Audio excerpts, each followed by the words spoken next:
Bonjour à tous et bienvenue à vous sur Média TV dans 11 Ito, une nouvelle fois ensemble avec différents spécialistes pour parler de différents sujets. À commencer par l'organisation au féminin qui s'impose de plus en plus. Pourquoi? Pour éviter cette fameuse charge mentale. On en parle dans un petit moment. Ensuite, les soft skills, oui, et à l'université aussi, ça s'impose. On en parlera avec un professionnel.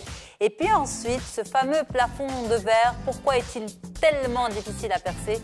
Eh bien, une spécialiste de la question est avec nous pour nous en parler. Bienvenue à toutes et à tous. On retrouve mes invités tout de suite et on démarre. On y va.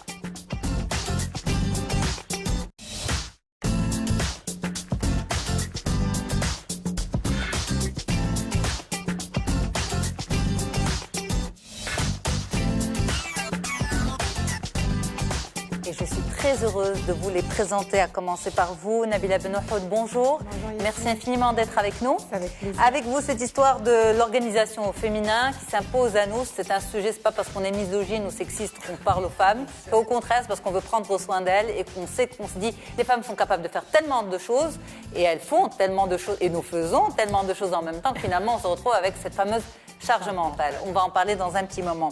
Ensuite, professeur Abdellatif Meraoui, merci infiniment d'être avec nous. Vous êtes professeur universitaire.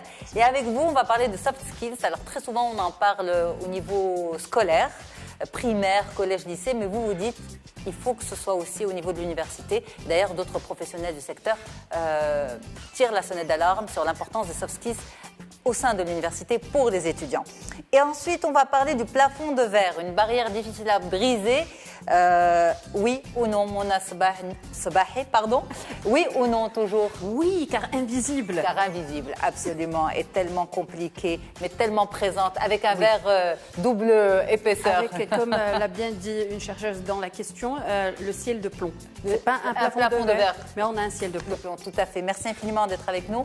On va en parler dans un petit moment. Merci à toutes et à tous. Merci à l'équipe en régie.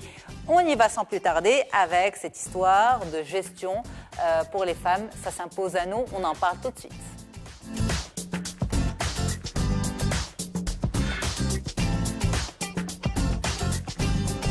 Et donc, on en parle avec vous, Nabila Benouhoud. Mais juste avant, si vous le permettez, on va voir un petit peu l'impact psychologique vu par une psychologue.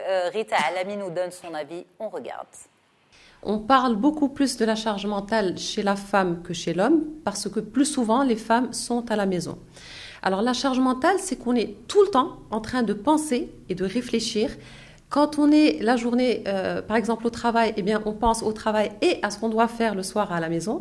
Et quand on est à la maison le soir, on transporte avec nous le travail, ne serait-ce que mentalement parlant, et on réfléchit à ce qui doit être fait le lendemain, donc au milieu de l'entreprise ou là du travail.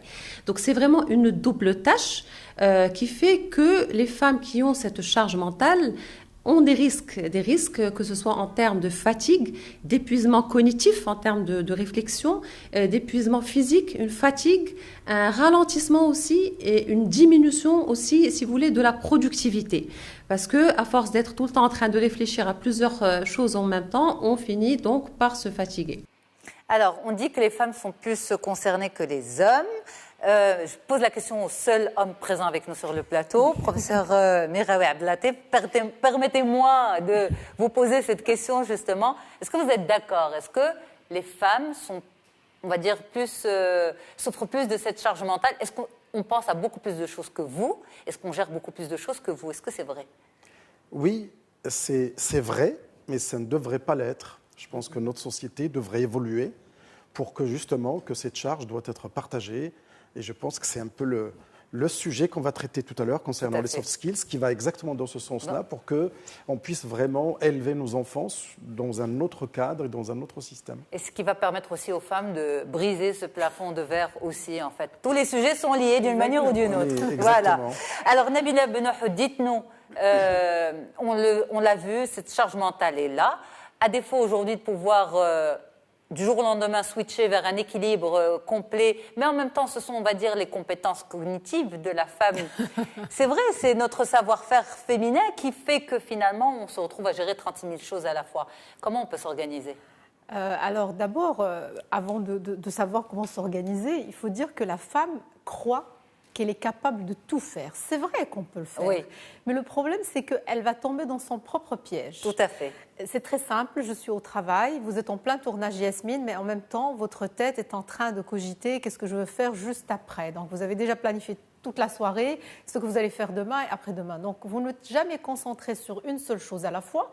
Il y a plus, c'est vrai, c'est une compétence assez particulière qui nous pousse effectivement à pouvoir gérer 3, 4, 5 tâches à la fois et à jongler entre tout ça. Qu'est-ce qui se passe? C'est que, on ne se rend pas compte que nous avons cette charge mentale. Et là, l'image, elle est extraordinaire parce que... Elle est flippante, l'image. Hein. Franchement, elle est flippante. Parce que... Vous savez, c'est horrible, c'est une caricature, mais malheureusement, il y a des femmes qui se retrouvent malheureusement dans ce genre de situation. C'est pas drôle, mais bon. C'est pas drôle, mais ça fait rire. Donc ça fait rire parce que si on ne veut pas être dans cette situation-là, il faut d'abord se poser la question, qu'est-ce qui me fatigue? Parce que des fois, qu'est-ce qui nous arrive? On rentre à la maison, on est fatigué. On ne sait pas pourquoi. On n'a rien fait de notre journée. Messieurs, on a l'impression qu'on n'a rien fait de la journée. Bien sûr, on a l'impression. Et attention, je ne suis pas du tout sexiste, ni féministe, ni quoi que ce soit. Je suis même contre tout ça. Hein. Mais des fois, l'homme, dans notre société, de par son rôle social, a l'habitude de dire, qu'est-ce que tu fais? Tu n'as rien fait de ta journée, tu n'as fait que ça. Alors le problème, ce n'est pas comme ça. C'est parce que quand on demande, par exemple, à un homme de débarrasser la table, il va faire une seule activité. Il va vraiment aller droit au but, débarrasser la table, et ça s'arrête là. Et là, quand on prend justement le soin de le lui demander, parce que la femme ne demande jamais qu'on l'aide. Et le problème, c'est que le soir, elle est tellement fatiguée, épuisée, il va se dire, personne ne m'aide, parce que dans notre tête, les gens doivent comprendre par eux-mêmes qu'ils doivent nous aider. Alors, si je ne vous ai jamais demandé quelque chose, vous ne pouvez pas savoir est-ce que j'ai besoin d'aide ou pas. Parce que ce n'est pas un fonctionnement normal. Non, pas du tout. Et d'ailleurs, ils sont aussi généralisés. Les hommes, majoritairement, ils ont besoin d'exprimer, en fait, d'expliciter la chose, la demande. Donc, il ne va pas dire non si on le lui demande. Alors que la femme, en voulant débarrasser la table, qu'est-ce qu'elle fait? Elle voit des vêtements par terre, elle va les prendre. Elle va envoyer les enfants se brosser les dents, elle va vérifier qu'ils l'ont bien fait. Elle va faire la machine, elle va se rappeler qu'il faut ranger les assiettes, ainsi de suite. Et donc, une seule tâche, en fait, que monsieur a fait directement, elle va dévier pour pouvoir... On a un homme en otage avec nous sur le plateau. Vous êtes d'accord, professeur? Non, je ne suis pas tout à fait d'accord. Et pourtant... Vous êtes sûr que vous n'êtes pas d'accord? Tous les hommes ne sont pas pareils. Oui. C'est vrai. Non, il n'y a pas de généralisation possible. Et en fait, on ne peut pas dire que toutes les femmes sont pareilles aussi. Pardon, si vous permettez, Nabila, juste une chose. En fait, c'est un gros sujet parce que cette histoire de charge mentale, on ne l'a pas inventée pour nous en prendre aux hommes. C'est une réalité que vivent beaucoup de femmes, et pas uniquement marocaines ou maghrébines ou africaines, mais c'est une notion qui touche les femmes du monde entier. Donc, vous pouvez ne pas être d'accord, mais vous êtes peut-être une exception quand vous dites les hommes ne sont pas tous pareils, parce que si cette problématique de charge mentale existe, c'est que, on va dire, il y a beaucoup d'hommes dans ce stéréotype décrit à l'instant par Nabila. Non, mais en réalité, je suis d'accord, parce qu'on vit cette question, j'allais dire, dans nos foyers, avec nos parents, nos enfants, nos familles. Et souvent, moi, j'avais fait une présentation sur, j'allais dire, le devenir de la femme, en tout cas la femme aujourd'hui dans la société. Et on avait constaté avec les études qu'on a 154 ans au Maroc, au Maghreb en particulier, pour que la femme rattrape en quelque sorte un peu le positionnement qu'a pris l'homme, j'allais dire, au détriment de la femme. Ce qui veut dire qu'on a encore besoin d'éducation, parce que nous sommes conscients que la femme, quand elle termine le travail, elle en parlait si bien, que ça continue, ça continue, parce qu'en fait, il y a une deuxième journée qui commence à 17h, 18h, comme vous avez dit, se brosser les dents. Les douches, les devoirs, se brosser les dents, couper les ongles, faire les courses, prévoir les repas, en fait, toutes ces choses-là. Et je pense que c'est quelque chose qui est en train de, changer, parce que maintenant, je pense qu'il y a une prise de conscience, ne serait-ce que d'en parler, je pense que c'est une prise de conscience. Et on voit maintenant l'éducation de nos enfants, comment ils se comportent par rapport à nous, on se comportait quand on était beaucoup plus jeunes. Je pense qu'il y a une évolution, simplement, elle n'est pas rapide par rapport à ce qu'elle devrait l'être. Alors, on revient à notre organisation. Je veux juste rajouter une idée par rapport au professeur, c'est que même si on va déléguer, on va sous-traiter certaines tâches, mais on ne va pas cesser d'y penser, on ne va pas c'est d'orchestrer ce qui se passe. Et c'est là la charge mentale. Parce que des fois, on a juste envie de ne pas avoir cette responsabilité, ce devoir. En fait, on se croit en fait toujours responsable d'un certain nombre de choses, de faire telle et telle chose. Et ce qu'oublient beaucoup de femmes, c'est qu'on n'a pas la responsabilité de tout ce qu'on fait pendant toute la journée. Parce que ça suffit d'exprimer le besoin, en fait, de demander au conjoint de pouvoir donner un coup de main. Il ne va pas refuser. Mais nous, on ne demande pas. Mais pour beaucoup de femmes, ça les dérange, cette histoire de « il va donner un coup de main ». Mais pourquoi il va donner... C'est pas un coup de main, c'est son job aussi. C'est pas un coup de main, parce que le coup de main, ça devient l'aide. Ça veut dire c'est un service. Or, on vit sous le même toit, on a des enfants, on est une famille, on travaille tous les deux dehors. Donc, quand on est à la maison, c'est aussi... mais quand on va commencer dès le départ et dire à la femme, attention, on va tout changer d'un seul coup, ça va être très difficile pour tout le monde. C'est-à-dire, les habitudes, on les change petit à petit. C'est un peu radical. Il faut réinstaller, justement, quand on le fait, c'est difficile. On va réinstaller de nouvelles habitudes pour que tout le monde puisse se sentir bien. N'oublions pas, la société distingue les rôles, en fait, de la femme et de l'homme. En général, l'homme, en fait, a grandi d'une certaine manière, sans généraliser bien évidemment, mais quand même, on lui a transmis pas mal de choses. C'est-à-dire, en fait, il arrive avec ses bagages culturels, avec son héritage, et donc automatiquement, il va se retrouver face à une femme que des fois, il va se retrouver face à certaines femmes qui ont fait le coaching et autres, et automatiquement, moi, je ne suis pas concernée par ça.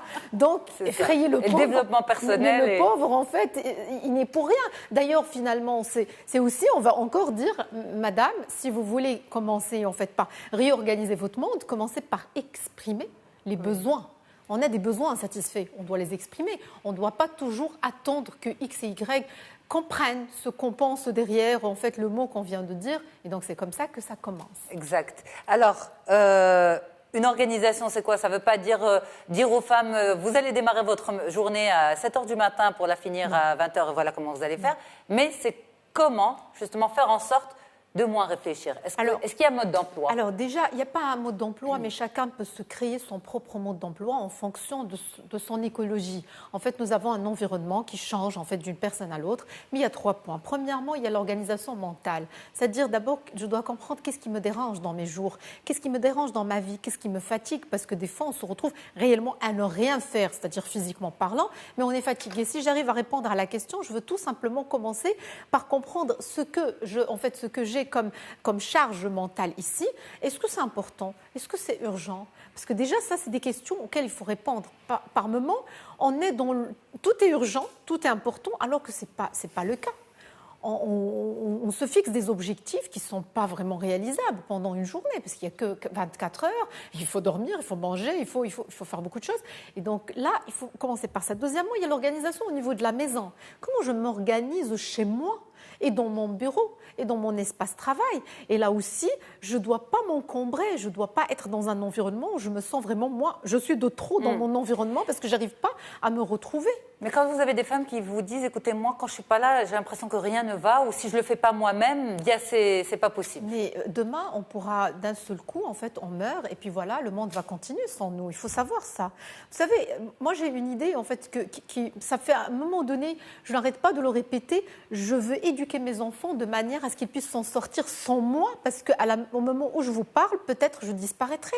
Et donc, il ne faut pas croire que nous sommes indispensables. Personne n'est indispensable. Le soleil se lèvera demain et tout continuera comme si on n'était jamais là. C'est déprimant, non, Mona? Non, mais c'est la réalité, Yasmine.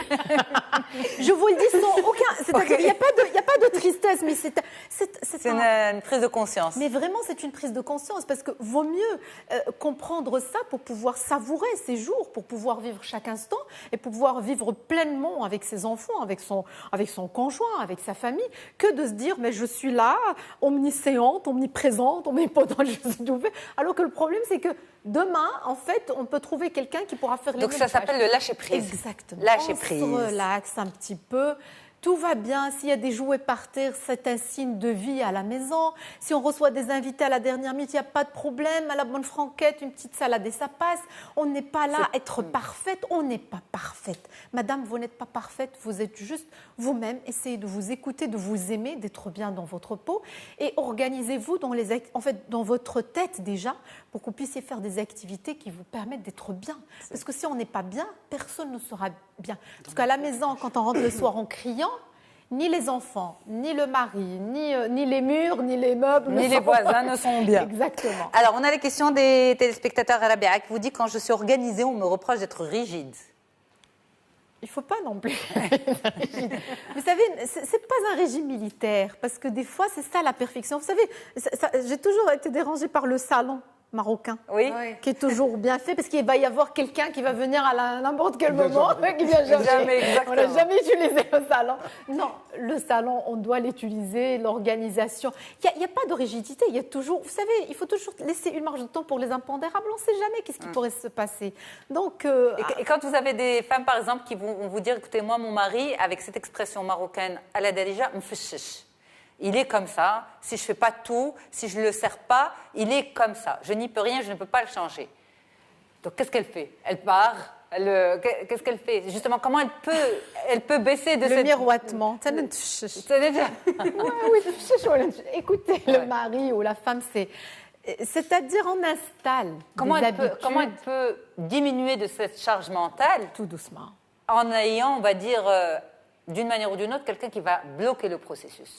De toute façon, avec l'âge, je pense qu'on commence à changer automatiquement. Oui, mais elle sera déjà crevée. Hein. Mais c'est vrai. Ça vous fait rire, mais je vous parle vrai. Yasmine, une amie française à moi, un jour m'avait dit, moi, par moment, je fais grève, je ne cuisine pas. Et j'avais trouvé que c'était extraordinaire. Ouais. Automatiquement, j'applique. Genre, grève, je ne cuisine pas. Pas de souci, pas de mais problème. Mais ça choque personne. Non. Ouais. Ça ne choque personne parce que... Ça vous choquerait, Mona, de le faire? De faire quoi, la grève? La grève, je ne cuisine pas. Déjà, je ne cuisine pas tout le temps. Genre, on s'est mis d'accord sur pas mal de trucs et il faut aller dans la douceur. Et surtout, tu sais, en une seule phrase, ce syndrome de la charge... cette réalité de la charge mentale, c'est sortir du syndrome de la femme parfaite. Ça, on n'est pas parfaite et je ne suis pas censée être parfaite tout le temps. Je fais de mon mieux. Le plus important, c'est que mon foyer soit bien, que ce soit les enfants, que ce soit le mari et moi-même, bien sûr, dans tout cela. C'est l'amour, en fait. Si je fais quelque chose par amour, si je m'aime et je fais quelque chose par amour, je le fais. Si je ne fais pas, je ne fais pas. Moi, je trouve des fois que le ludique peut faire passer beaucoup de choses. Et vos copines trouvent que vous avez les pieds sur terre? Moi, mes copines trouvent que je suis anormale. Voilà. Et des fois, ils me disent, c'est la question, et votre mari, il n'a pas de problème. Mais vous avez un problème. Parce que quand vous voyez qu'il n'a pas de problème, vous créez des problèmes. Non, parce que n'importe quelle situation, en fait, quelle relation, en fait, est basée sur un contrat. Ouais, un contrat, en fait, on est bien, il faut qu'on soit bien. Je vous taquine, mais heureusement qu'il y a pas mal de couples qui fonctionnent comme ça. Mais bien sûr, heureusement. Et c'est pas uniquement. Sinon, on ne serait pas là maintenant à discuter tout ça. Mais c'est pas uniquement les jeunes, Yasmine. Ce qui est extraordinaire, c'est qu'il y a des couples, en fait, il y a des, en fait, c'est-à-dire nos grands-parents et tout, nos parents, il y a des couples, on avait vu ça, des personnes d'un certain âge, et c'est extraordinaire. On a toujours cette. C'est pas une notion moderne. Exactement. Tout à fait. Merci beaucoup, Nabila. On continue la discussion ensemble et on vous retrouve tout de suite. À vous l'honneur, professeur Abdelatif Meraoui, professeur universitaire. Les soft skills à l'université, aussi, c'est tout de suite sur Médiane TV.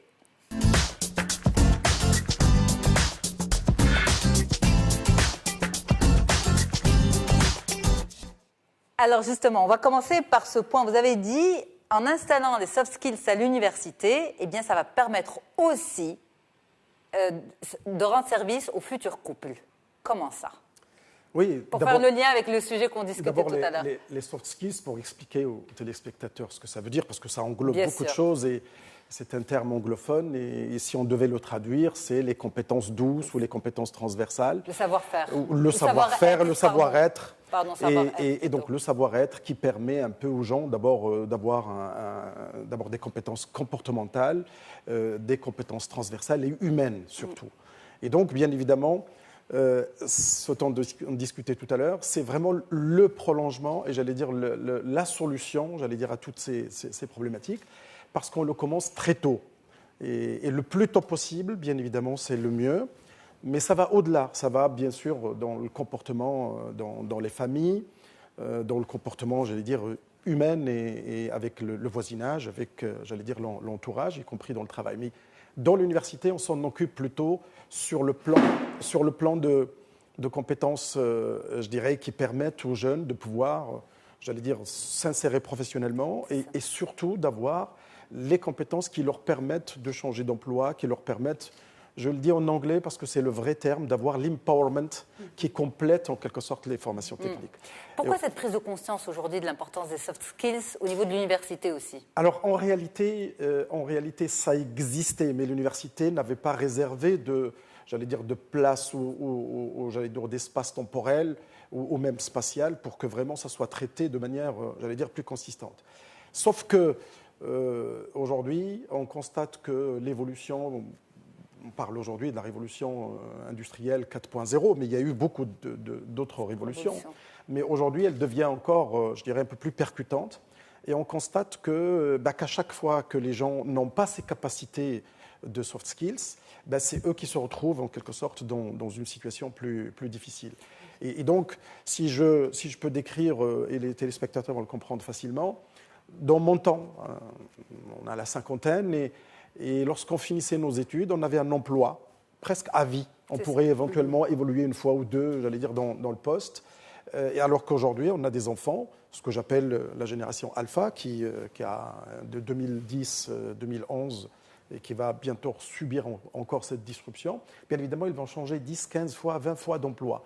Et donc, il y a des compétences qui aujourd'hui sont exigées. Curiosité, adaptabilité, je dirais l'intelligence émotionnelle, comment comprendre l'autre, et on en parlait tout à l'heure. Donc ça fait partie, j'allais dire, aujourd'hui, les entreprises, quand elles cherchent des jeunes, ils nous disent on veut juste une tête bien faite et qu'on fera le reste. Parce qu'ils savent que le reste évolue. Et aujourd'hui, quand on regarde les projections sur le plan industriel, sur le plan économique, on a en quelque sorte 65% des emplois qui vont complètement se transformer d'ici 2030. On ne les connaît pas. Et ce qui fait que, qu'est-ce qu'il nous reste? Il nous reste un peu... Nous, on sera encore là ou pas? Être rassurés? Bien sûr, on sera encore là. On sera encore là parce que tout à l'heure, on a parlé de cuisine et on a parlé d'un certain nombre de tâches qui, bientôt, on va avoir un robot à la maison et que, bien évidemment, ce sont des tâches qui seront nettement et seront mieux faites. Simplement, il faut qu'on soit capable d'absorber en quelque sorte un peu tous ces changements. Et pour absorber tous ces changements, les soft skills sont indispensables. Alors, vous avez dit, un point essentiel, vous avez parlé de tête bien faite. Jusque-là, une tête bien faite, c'était une tête avec beaucoup de savoir, beaucoup de connaissances. La nouvelle tête bien faite, c'est laquelle? Alors, la nouvelle tête bien faite, c'est une tête qui a bien sûr les bases j'allais dire, de la science, en quelque sorte, de la formation qu'on lui a prodiguée. Mais elle doit avoir, j'allais dire, tout ce qui est autour. Tout ce qui est, j'ai dit tout à l'heure, compétences transversales, tout ce qui est intelligence émotionnelle, tout ce qui est adaptabilité, curiosité, créativité. Mais dans ce cas-là, la concurrence, ça sera à quel niveau? Ça se fera à celui qui arrivera à bien absorber tout ça et puis en faire quelque chose.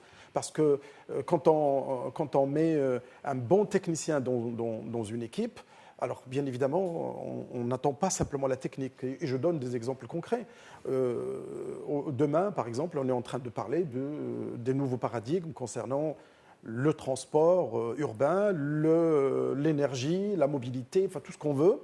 Et tout ça, on doit absolument l'intégrer. Et pour l'intégrer, il faut qu'on soit capable. Et il y a un terme que souvent on ne cite pas dans les soft skills, c'est ce qu'on appelle l'apprentissage de l'incertitude.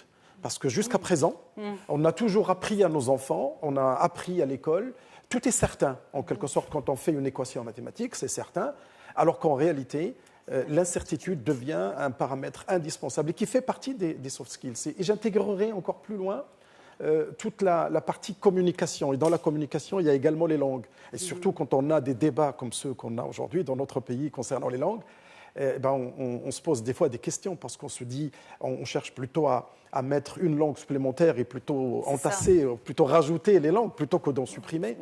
Et je pense que tous ces éléments-là, le maître mot qui me revient moi à chaque fois, c'est la capacitation, c'est l'empowerment. Comment arriver à former des jeunes qui soient capables de résoudre des problèmes, qui soit capable de ne pas bloquer parce que la situation elle est différente, suite à une perte d'emploi, suite à un divorce, suite à une dispute, suite à une perte d'un marché ou quelque chose de ce style-là. En tout cas, c'est cette compétence à pouvoir se régénérer et faire face j'allais dire, à ces difficultés. Alors, comment concrétiser tout cela et par quoi ça passe? On en parle, si vous le permettez, mais juste après une courte pause. À tout de suite. Merci à vous d'être avec nous sur le plateau d'Onzito. On espère vraiment que vous appréciez les sujets, l'ambiance, on va dire la spontanéité de la discussion. On parle de sujets sérieux, mais sans se prendre au sérieux.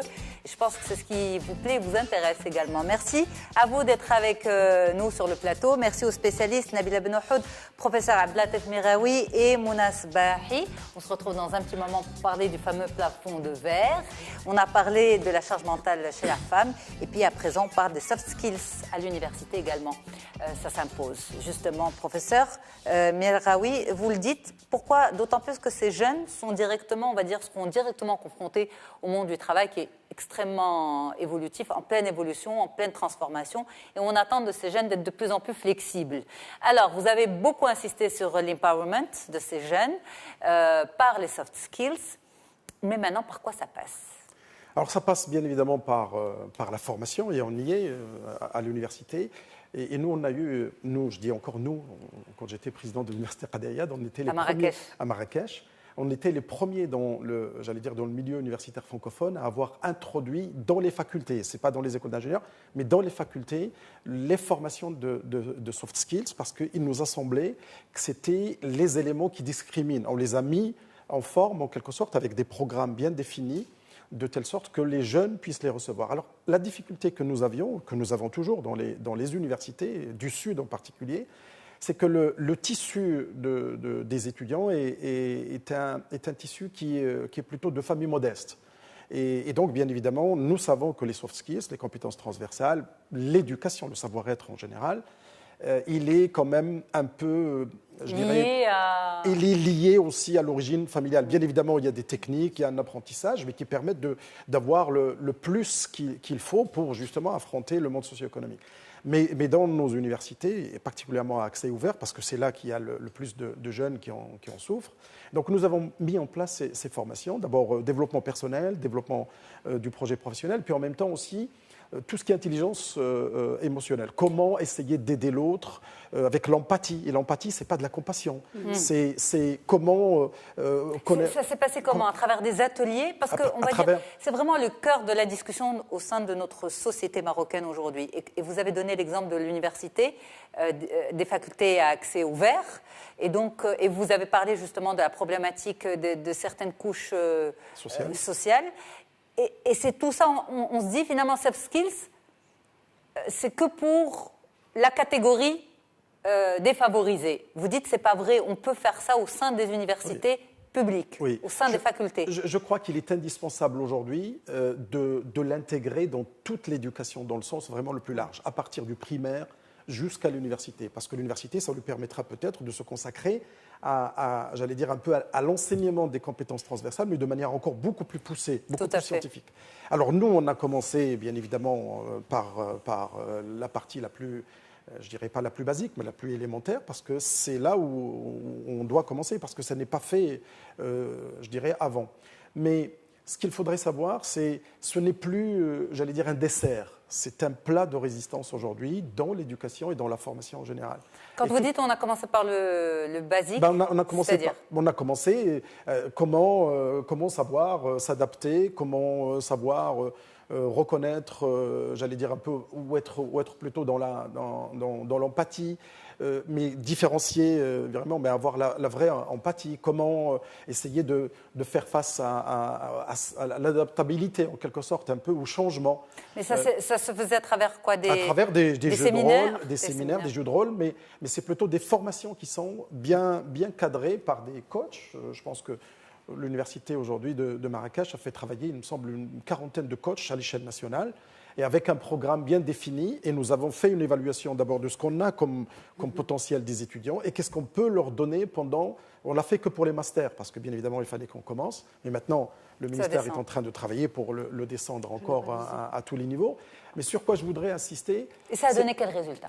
Extraordinaire, parce que bien évidemment, quand on fait l'évaluation et quand on discute avec les jeunes, d'abord, ils se connaissent eux-mêmes parce qu'ils ne savaient même pas qu'est-ce qu'ils faisaient, où est-ce qu'ils veulent aller.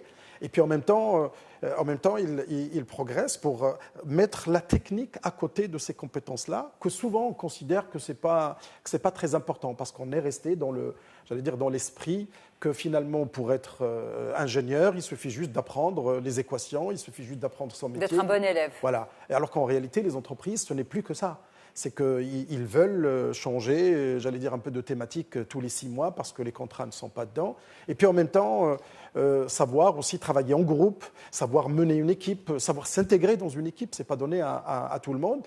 Et puis d'avoir ce qu'on appelle ces aspects d'incertitude. Et nous avons ce qui est encore, nous impose de changer même la manière d'enseigner complètement. Alors que nous, on a intégré des modules. Alors qu'il faudrait peut-être essayer d'intégrer ces compétences dans tous les modules, y compris les modules techniques.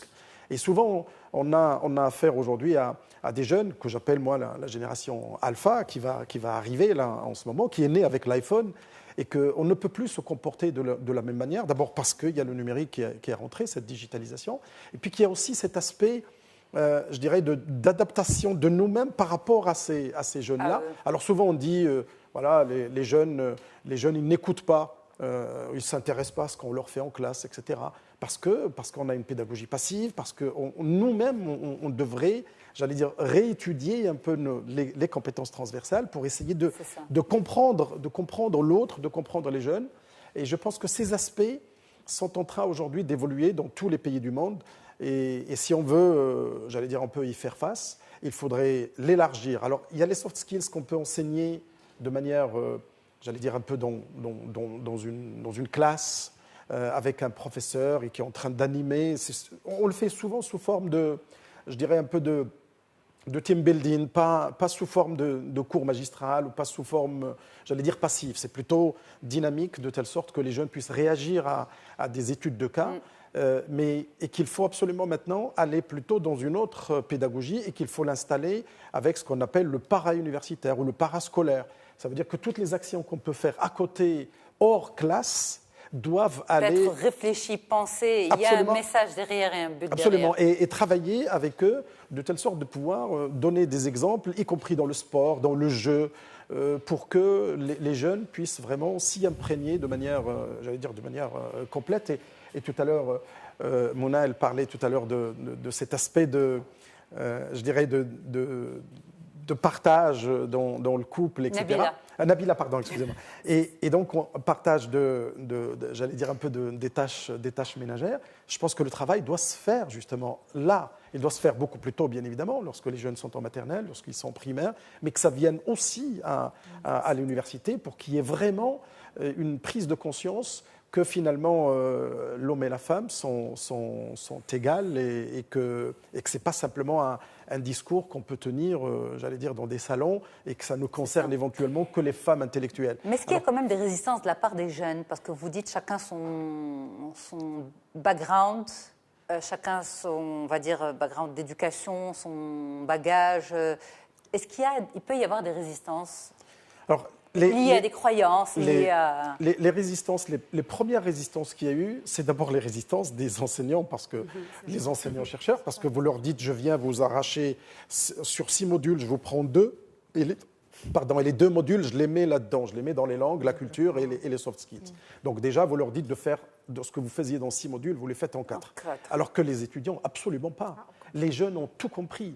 Parce qu'on les sous-estime, parce que souvent on ne leur pose pas les questions. Mais eux, ils ont tout compris, parce qu'ils savent que pour avoir un emploi, pour progresser, pour avoir une vie professionnelle, saine et pour être outillés. Oui, absolument. Ils savent que ces éléments-là, ça leur manque. Et que, bien évidemment, que si l'université leur offre ce genre de choses, bien évidemment, ça complète bien évidemment leur formation. Et jusqu'à présent, on a eu vraiment un succès et puis une bonne acceptabilité.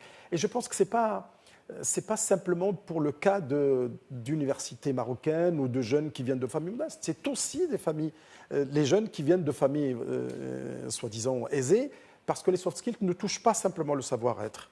Ça touche aussi la culture, ça touche aussi des compétences qui sont devenues aujourd'hui des compétences transversales. Comment avoir l'intelligence émotionnelle pour comprendre l'autre et anticiper éventuellement ses réactions pour ne pas s'énerver avec lui, pour ne pas, j'allais dire, rentrer dans un conflit. C'est de gérer ses émotions aussi avec les autres, c'est de s'adapter. Donc tous ces éléments-là, ça devient aujourd'hui scientifique, de manière professionnelle, et qu'il faut le faire. Alors qu'aujourd'hui, on assiste à des entreprises qui ont détecté ces manques chez leurs employés et ils organisent. Justement, ils font appel à des coachs professionnels. Ces coachs viennent faire des séminaires de 2, 3 jours, de 4 jours.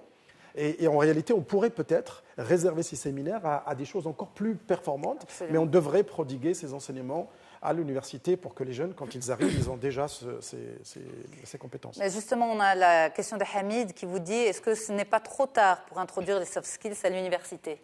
Alors, je suis d'accord avec lui, mais c'est jamais trop tard. Ce qui serait trop tard, c'est de ne jamais le faire. Mais nous, on l'a fait, par exemple, au niveau des masters. On va le descendre au niveau des licences. On va le descendre encore plus bas. Tout ce que je souhaite, c'est qu'on puisse le mettre dès le primaire, qu'on puisse réserver par le jeu. Et alors, ce que j'ai dit tout à l'heure, le maître mot, c'est l'empowerment. Et l'empowerment, la capacitation, elle doit venir de très jeune. Ça veut dire qu'on La traduction, c'est la capacitation. On peut dire capacitation. Parce que je n'ai jamais trouvé la traduction exacte. Alors, les Canadiens, enfin les Québécois, ils n'ont aucun problème. La capacitation, ça existe. Ça peut peut-être choquer quelques Français.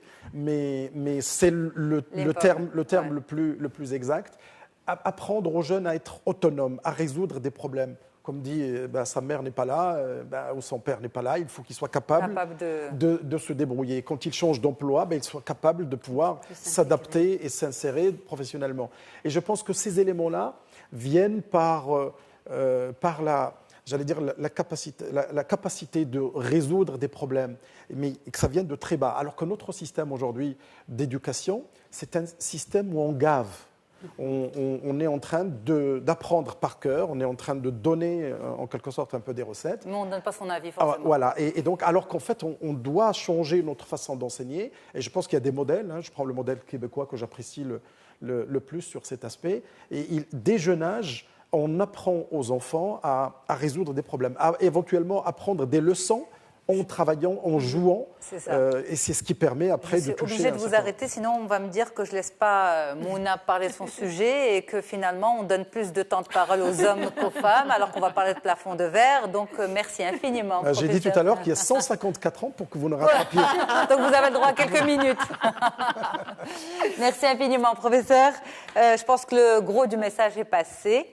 Et là, on va parler de ce fameux plafond de verre, une barrière difficile à briser. Est-ce que c'est toujours la même chose aujourd'hui, en 2019 ? Eh bien, on en parle avec vous tout de suite, Mouna Sabahi.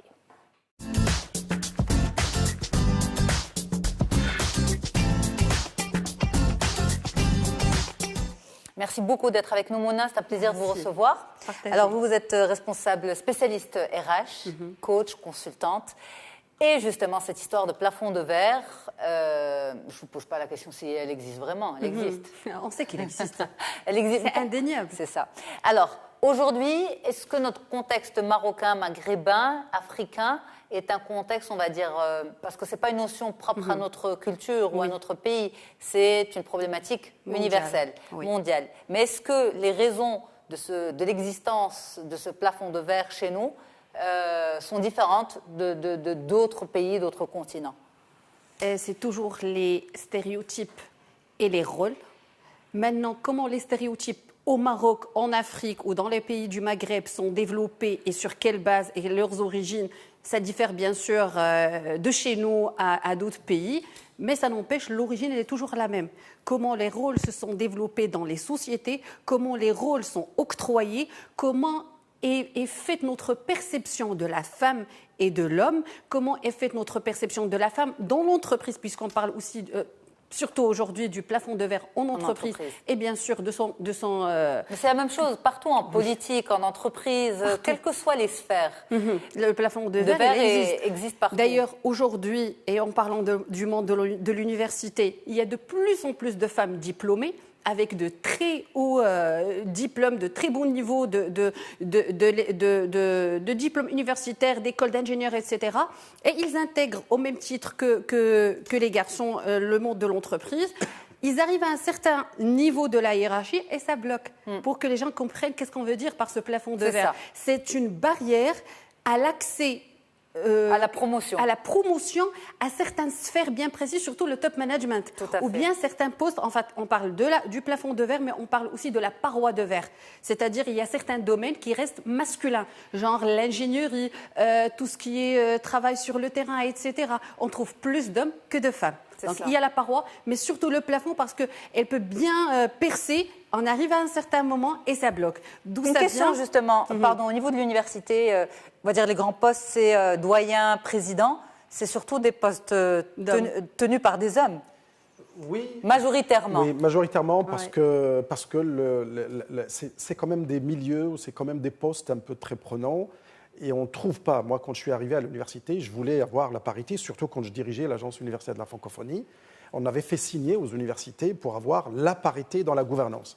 Mais on ne trouve pas les femmes, justement, parce qu'on en parlait tout à l'heure. C'est pas une question de compétence. C'est pas une question de compétence. C'est une question de disponibilité. C'est disponibilité, puis c'est un milieu des fois qui est agressif. Donc du coup, la femme n'a pas envie de passer son temps dans un milieu un peu difficile. Hostile. Mais moi, l'espoir que j'ai, et je voudrais bien le dire, parce que et souvent j'en parle avec mes collègues sur le plan international, en ingénierie par exemple, aujourd'hui, on a plus de 50% de filles. Donc ça veut dire qu'il y a quelque chose qui est en train de changer complètement. Et on voit dans l'insertion professionnelle, souvent les filles s'insèrent beaucoup plus facilement que les garçons. Donc ce qui fait que peut-être qu'on est en train d'assister à une évolution. Je parle du Maroc, bien évidemment, ou des pays musulmans, où on a quand même un retard énorme. Là où je suis d'accord, c'est dans les postes de responsabilité. Lorsque moi j'étais président, il n'y avait aucune femme. On était 12 présidents d'universités publiques. Aujourd'hui, on vient de nommer 2 parmi les 12. Et je trouve que ce n'est pas encore assez. Mais bien sûr, il ne faut pas faire la discrimination positive pour la faire, juste pour la faire. Il faut que ça soit d'un bon niveau, parce que c'est ça qui va véhiculer, c'est ça qui va peut-être diminuer cette Alors, comme disait à l'instant le professeur Meraoui, on n'est pas là pour faire de la discrimination positive pour en faire, mais justement, ce plafond de verre, est-ce que nous, les femmes, nous y contribuons également? Bien sûr. Il y a des choses qui relèvent de l'organisation, mais il y a aussi assez de choses qui relèvent de la personne, puisque quand même, il y a des femmes qui arrivent à percer ce plafond de verre. Ce n'est pas automatique parce que ça demande beaucoup d'efforts et il y a des conséquences qui ne sont pas toujours positives pour cette même femme. Parce que quand elle arrive à ce poste qu'on appelle en anglais de token position, ou bien la position du jeton, genre on va l'essayer, on va la faire, on va lui donner, ou bien elle arrive quand même à avoir ce poste, et elle est sous les feux des projecteurs. Tout le monde est en train d'observer ses comportements, ses réalisations, ses objectifs. Est-ce qu'elle va y arriver ou pas? Voilà, elle trébuche, il y a une petite faute, alors que 500 000 hommes dans ce poste-là, ils ont fait la même chose, ils n'ont pas eu droit, ils n'ont pas eu autant de projecteurs qu'elle. Donc il y a assez d'éléments qui font en sorte que, oui, le plafond de verre, il existe, il y a une responsabilité de la femme, mais avant d'arriver à la responsabilité de la femme, je vais revenir aux 2 sujets précédemment discutés. Les soft skills. Il faut inculquer ça aux filles et aux garçons, parce que les 2 sont dans la prise de décision, parce qu'il y aura... Aujourd'hui, il y a plus d'hommes dans les postes de top management que de femmes. Et donc, c'est eux qui vont prendre la décision de nommer cette femme dans un poste de la haute sphère de management. Et donc, dans les soft skills, on va leur apprendre la parité, la diversité, le respect de l'autre, les rôles. Et puis aussi, on va apprendre aux femmes et aux hommes, dès leur jeune âge, qu'il y a un partage de tâches. On n'aide pas à la maison. C'est notre maison, ce sont nos tâches. Je ne donne pas un coup de main dans l'éducation des enfants, c'est ma responsabilité. Et dans ce cas-là, on ne va pas se retrouver avec le cas que le professeur vient de relayer. C'est-à-dire que les femmes, ils sont très prises ailleurs parce qu'il n'y a pas l'équilibre. Et donc, on parle ici d'une problématique de société. Il n'y a pas qu'une problématique de femmes ou d'entreprise, c'est une problématique qui est globale. Tout à fait. Alors ça, c'est la société. Maintenant, la société entreprise, l'organisation, c'est ça. Eh bien, l'organisation, il y a tout ce qui est procédure, mais ça ne suffit pas parce qu'on trouve dans les... Vous n'allez jamais trouver une procédure qui dit « ce poste-là, il est réservé aux hommes ». C'est ça. Mais par contre, on trouve, les statistiques sont là et c'est très flagrant qu'il n'y a même pas 5% de femmes dans les postes de top management. Donc comment se fait la nomination, comment se fait le recrutement, comment se fait l'inclusion et l'accompagnement, c'est ça ce qui me fait poser, c'est ça ce qui me fait réfléchir moi par rapport à cette question. Donc il y a ça. Le rôle de l'organisation, c'est l'empowerment. Je reviendrai à ce terme-là que je n'arrive pas à traduire forcément. Et c'est l'empowerment des hommes et des femmes. Parce que disons que cette femme est arrivée à avoir ce poste de top management. Son acceptation par son staff et par les autres équipes va se faire dans la difficulté et qui pourrait entraîner son échec dans son rôle. Et bien sûr, il fera le modèle d'autres femmes qui vont aspirer à ce rôle-là, à ce poste-là. Donc, il y a toujours, comme je vous ai dit, le token position. Et donc, on va toujours la mettre là et l'observer et voir qu'est-ce qu'elle est en train de faire. Qu'est-ce que ça va donner. Il y a des entreprises, surtout celles qui se sont inscrites dans la RSE, dans l'approche RSE, qui sont responsabilité sociale de l'entreprise. OK. Donc, ces entreprises-là qui se sont inscrites de manière volontariste. Et ça veut dire quoi? S'inscrire dans cette... C'est-à-dire qu'il y a 9 chapitres. Parmi ces 9 chapitres, il y a un chapitre qui est vraiment dédié à la femme, à l'égalité genre et à la parité en entreprise, surtout pour les postes de top management. Et donc, ces entreprises-là, quand ils adhèrent ou quand ils s'inscrivent dans cette approche, de manière très volontaire, c'est-à-dire il n'y a pas la loi derrière. Ils viennent, ils disent on va promouvoir des femmes au poste de top management. Discrimination positive. Voilà. Pas forcément par la discrimination positive directe, dire quota, etc. Mais on va mettre en place des processus, des éléments très effectifs pour avoir cette parité à la fin, une parité efficace et qui est liée à la performance globale de l'entreprise. À chaque fois, je répète ça, à chaque fois que j'ai l'occasion d'en parler, on ne parle pas du monde des bisounours où on parle avoir des femmes dans le top management parce que ça fait beau, parce que ça fait parce que... Non, on parle d'une performance globale, on parle de toute une société, on parle de toute une économie et on parle des générations à venir. Parce que ce qui manque aussi et ce qui fait en sorte que le plafond de verre il s'accentue de plus en plus, c'est les role models. On n'a pas des femmes modèles, assez de femmes modèles et qui arrivent quand même à se décharger de cette charge mentale et avoir un équilibre de vie et avoir une vie épanouie aussi bien au niveau professionnel que personnel. Nabila, comme quoi la grève, c'est... Ça sert. C'est pourtant, il y a motivant. des modèles qui sont très intéressants. En fait, il y a des femmes. Ils sont rares. Oui, mais c'est-à-dire quand on a des modèles, c'est des modèles qui brillent tellement qu'ils arrivent à un certain niveau que c'est extraordinaire. Oui. Ce qui veut dire tout simplement qu'on peut toujours modéliser l'excellence. C'est-à-dire c'est pas quelque chose qui est réellement réservé aux hommes. Non, pas du tout. Mais on pourra toujours C'est le le faire. rôle aussi en fait, c'est le rôle des médias, mais c'est aussi le rôle de ces femmes d'accepter de communiquer sur leur réussite et leur réalité professionnelle.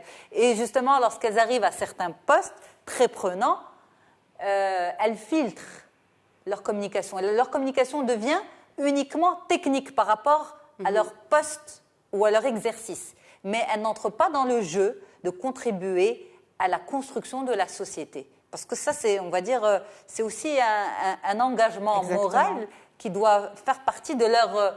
C'est une mission. C'est une mission, tout à fait. Tout à Je ne sais pas ce que vous en pensez, professeur. Moi, je suis d'accord, mais je pense que déjà qu'il y ait des femmes qui prennent des positions à ce niveau-là, je crois plus nombreuses elles sont, je crois que plus on va pouvoir évoluer pour résoudre ce problème.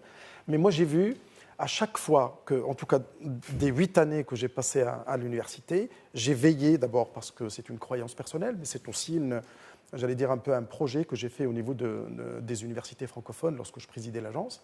À chaque fois qu'il y avait des femmes autour de la table, les discussions ont un autre sens, les débats tournent tout à fait différemment, c'est beaucoup plus sérieux, c'est beaucoup plus serein que quand il y a bien évidemment, j'allais dire un peu une réunion j'allais dire un peu masculine.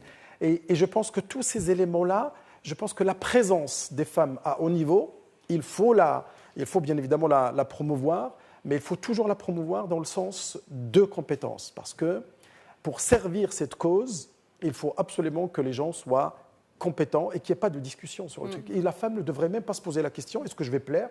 Est-ce que je vais être bonne ou je ne vais pas être bonne? Elle est compétente, elle devrait le faire. Elle va le faire à sa manière, mais elle va le faire. Et je dis souvent, Mais combien d'hommes à la tête d'institutions sont mauvais? Oui. Mais il y en a énormément. À énormément. chaque fois qu'on parle de femmes, il faut qu'elles soient Non, bien sûr, mais compétentes. bien sûr, Qu'elle soit Bien sûr. excellente. Non, il faut qu'elle soit excellente, Non, elle doit être exceptionnelle pour être là. exceptionnelle. Je pense On qu'il n'est ne faut pas pas se pour poser, il mériter faut pas le qu'on se débat. pose ce genre de questions. On n'est pas en train de promouvoir, au contraire, le laisser-aller ou la médiocrité, pas du tout. Mais on dit que, Absolument, voilà, absolument. c'est pas une question de genre. Le poste n'est pas une question de genre, mais une question de compétence. Merci beaucoup d'avoir été avec nous tous. Nabila Benouhoud, Bouna Sbahi, professeur Miraoui, Abdelatif. Merci à tous d'avoir été là pour cette discussion, toute cette discussion finalement, qui, comme on dit, l'oral arabiya, les quatre soubs, je trouve le mot juste en arabe, qui viennent toutes à dire finalement rejoindre ce sujet qui est très important, celui de l'élévation de la société. Merci à tous d'avoir été là. Merci à toute l'équipe en régie. À très très vite. Au revoir.